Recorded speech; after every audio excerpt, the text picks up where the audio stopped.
Сәлеметсіздер ме оқушылар? Бүгінгі сабағымыздың тақырыбы футбол, қақпашының ойын, әдіс тәсілдері.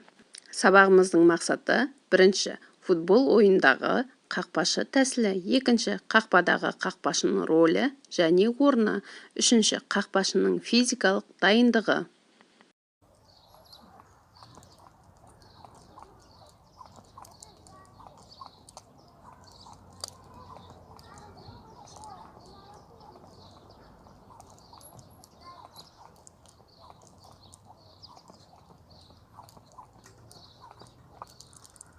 Футбол ойынының қауіпсіздік ережелері: ойын барысында даурығып айқайлауға болмайды, бірақ ойыншы әріптесіне белгі беруге болады.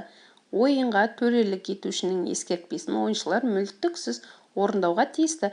Допты алып бара жатқан қарсыласты қуып жеткен жағдайда оның аяғын емес допты тебу арқылы тартып алуға болады. Төрешінің берген белгісін естіген сәтте ойынды тоқтату керек. Жүгіріп бара жатқан қарсыласты артынан итеріп жіберуге, шалуға болмайды. Допқа таласқанда қарсылас ойыншыны итеруге болмайды. Қандай жағдай болмасын, қақпашыға тиісуге болмайды. Дөрекілік жасау футболшыға жат құбылыс.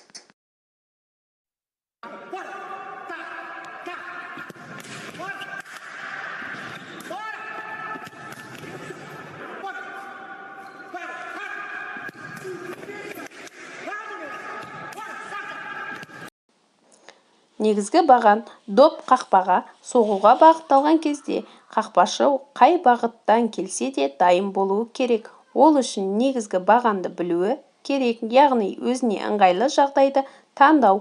Ол аяқты алшақ ұстап, тізені бүгіп, кеудені сәл алға иіп, қолды алға қойып, көзді доптан айырмау. Бұл жағдайда кез келген қозғалысты жасау ыңғайлы.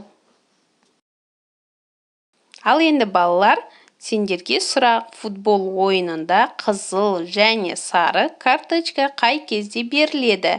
Екінші, футбол ойынында ойын шартын бұзған ойыншыны кім деп атайды? Назарларыңа рахмет, сау болыңдар.